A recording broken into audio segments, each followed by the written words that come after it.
If your life were a book and you were the author, how would you want your story to go? That's the question that changed my life forever. Growing up in the hot Las Vegas desert, all I wanted was to be free. I would daydream about traveling the world, living in a place where it snowed, and I would picture all of the stories that I would go on to tell. At the age of 19, the day after I graduated high school, I moved to a place where it snowed, and I became a massage therapist. With this job, all I needed were my hands and my massage table by my side, and I could go anywhere. For the first time in my life, I felt free, independent, and completely in control of my life. That is, until my life took a detour. I went home from work early one day with what I thought was the flu, and less than 24 hours later, I was in the hospital on life support with less than a 2% chance of living. It wasn't until days later, as I lay in a coma, that the doctors diagnosed me with bacterial meningitis, a vaccine-preventable blood infection.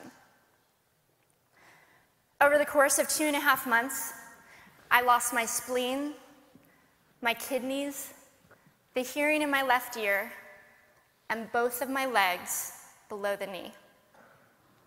When my parents wheeled me out of the hospital, I felt like I had been pieced back together like a patchwork doll.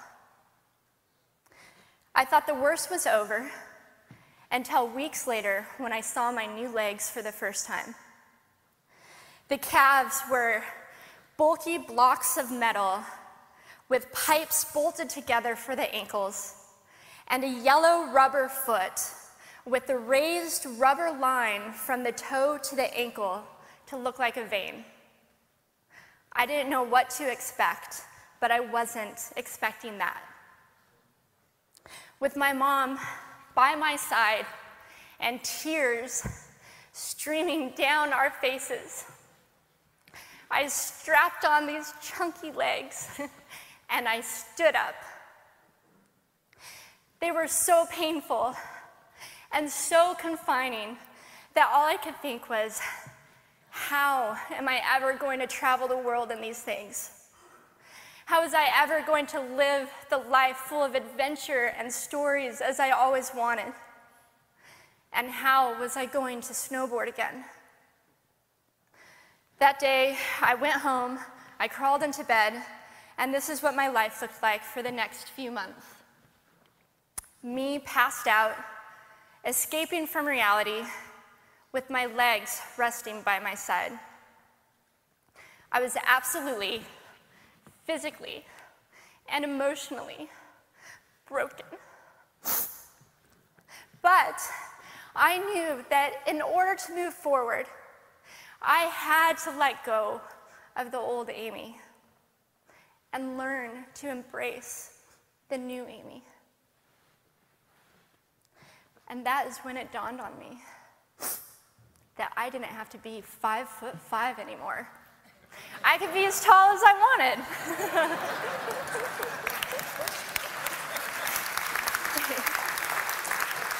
Or as short as I wanted, depending on who I was dating. And if I snowboarded again, my feet aren't going to get cold. And best of all, I thought, I can make my feet the size of all the shoes that are on the sales rack. And I did. So there were benefits here. It was this moment that I asked myself that life-defining question. If my life were a book and I were the author, how would I want this story to go? And I began to daydream. I daydreamed like I did as a little girl. And I imagined myself walking gracefully, helping other people through my journey, and snowboarding again. And I didn't just see myself carving down a mountain of powder, I could actually feel it. I could feel the wind against my face and the beat of my racing heart as if it were happening in that very moment. And that is when a new chapter in my life began. 4 months later, I was back up on a snowboard. Although things didn't go quite as expected, my knees and my ankles wouldn't bend, and at one point, I traumatized all the skiers on the chairlift when I fell, and my legs, still attached to my snowboard, went flying down the mountain. And I was on top of the mountain still. I was so shocked. I was just as shocked as everybody else, and I was so discouraged, but I knew that if I could find the right pair of feet, that I would be able to do this again. And this is when I learned that our borders and our obstacles can only do two things. One, stop us in our tracks, or two, force us to get creative. I did a year of research, still couldn't figure out what kind of legs to use, couldn't find any resources that could help me. So I decided to make a pair myself. My leg maker and I put random parts together, and we made a pair of feet that I could snowboard in. As you can see, rusted bolts, rubber, wood, and neon pink duct tape. And yes, I can change my toenail polish. It was these legs and the best 21st birthday gift I could ever receive, a new kidney from my dad, that allowed me to follow my dreams again. I started snowboarding, then I went back to work, then I went back to school, then in 2005 I co-founded a nonprofit organization for youth and young adults with physical disabilities so they could get involved with action sports. From there, I had the opportunity to go to South Africa, where I helped to put shoes on thousands of children's feet so they could attend school. And just this past February, I won 2 back-to-back World Cup gold medals. Thank you.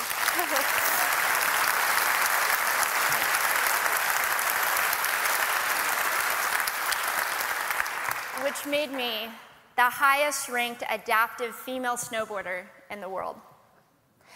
11 years ago, when I lost my legs, I had no idea what to expect. But if you asked me today if I would ever want to change my situation, I would have to say no. Because my legs haven't disabled me. If anything, they've enabled me. They've forced me to rely on my imagination and to believe in the possibilities.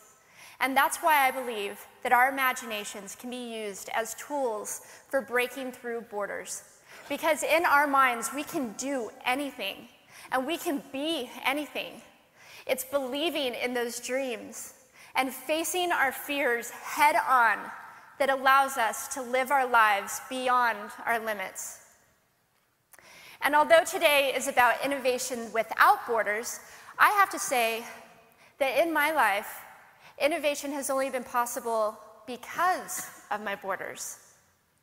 I've learned that borders are where the actual ends, but also where the imagination and the story begins. So the thought that I would like to challenge you with today is that maybe instead of looking at our challenges and our limitations as something negative or bad, we can begin to look at them as blessings. Magnificent gifts that can be used to ignite our imaginations and help us go further than we ever knew we could go. It's not about breaking down borders. It's about pushing off of them and seeing what amazing places they might bring us. Thank you.